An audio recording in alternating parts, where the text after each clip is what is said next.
नंदीग्राम में कल वोट डाले जाएंगे और जनता के सामने सबसे बड़ा सवाल ये है, दीदी या दादा।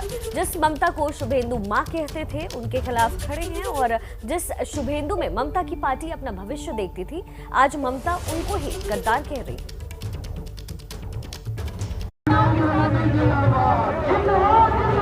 शुभेंदु अधिकारी जीतने जा रहे हैं।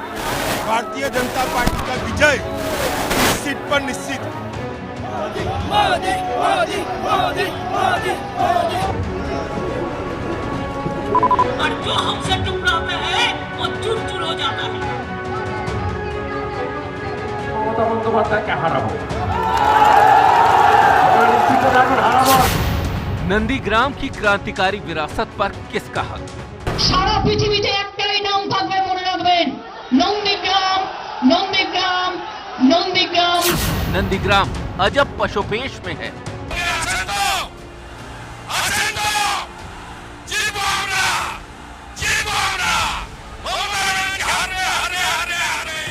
किसको चुने, क्योंकि एक तरफ दीदी हैं तो दूसरी तरफ दादा। 8 लाख ভোটে যদি মাননীয়াকে হারাতে না পারি, আমি রাজনীতি ছেড়ে দেব, আমি রাজনীতি ছেড়ে দেব, আপনি লিখে রাখো।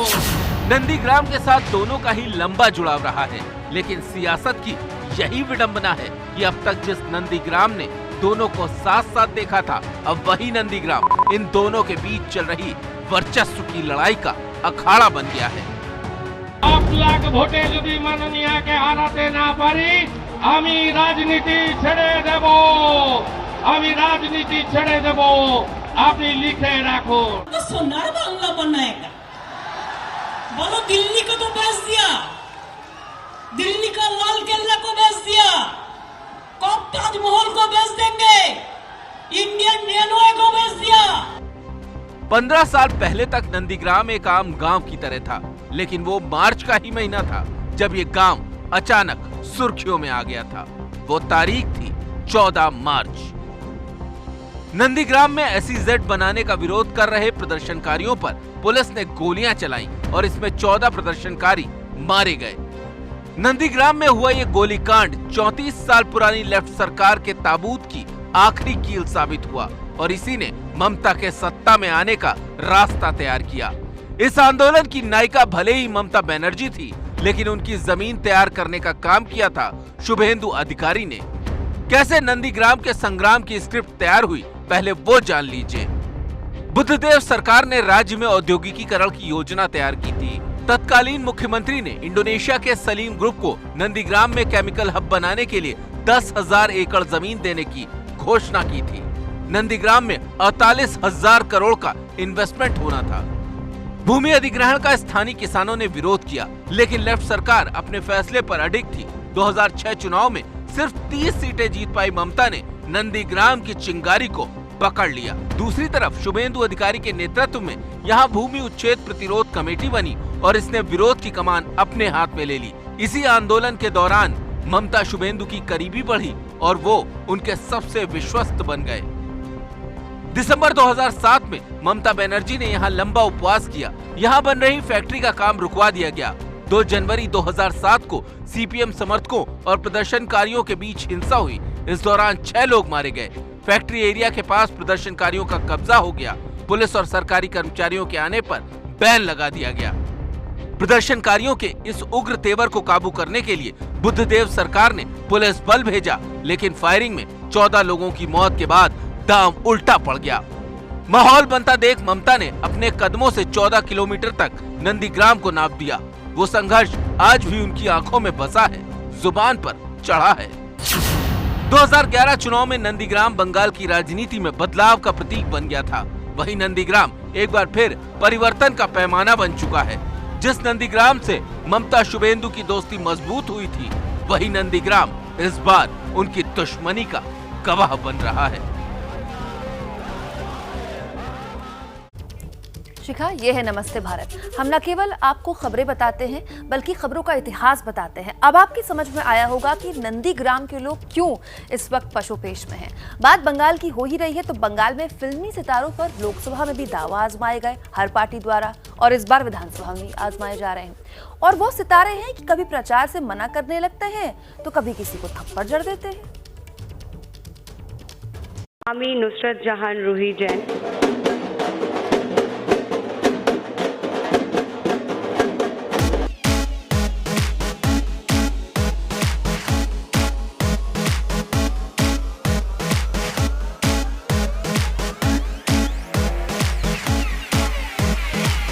बशीरहाट से टीएमसी सांसद नुसरत जहां अपनी खूबसूरती और बयानों के लिए चर्चा में रहती हैं।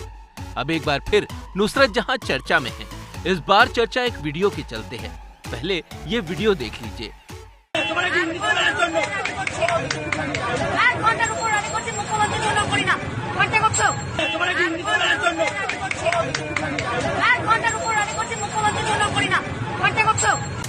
नुसरत के ये तेवर गुमा सीट पर रोड शो के दौरान नजर आए।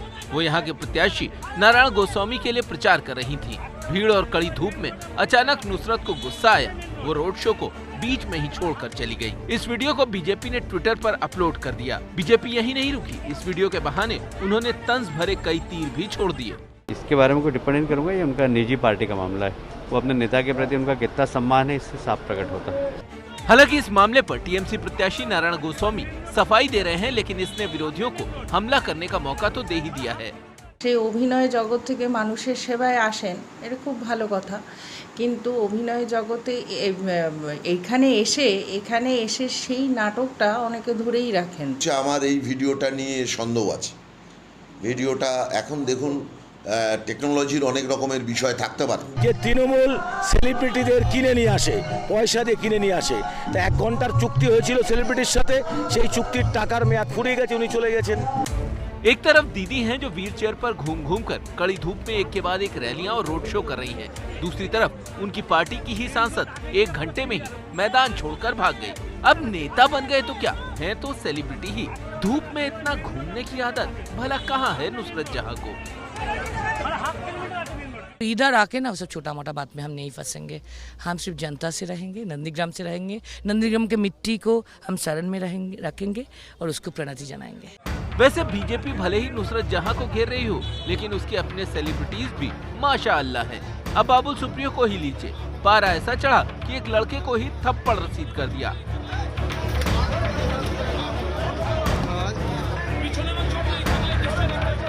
इस लड़के की गलती सिर्फ इतनी थी कि उसने बाबुल सुप्रियो से कह दिया कि फोटो खिंचवाने से कुछ नहीं होने वाला, आपको लड़ना होगा। हालांकि बाबुल सुप्रियो का आरोप है कि यह शख्स टीएमसी का भेजा हुआ था।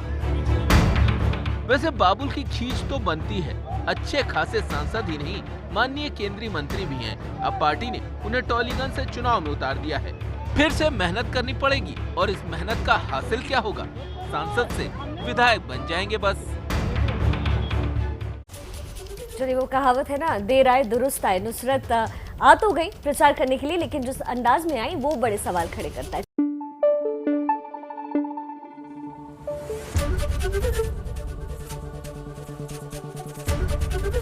एबीपी न्यूज आपको रखे आगे।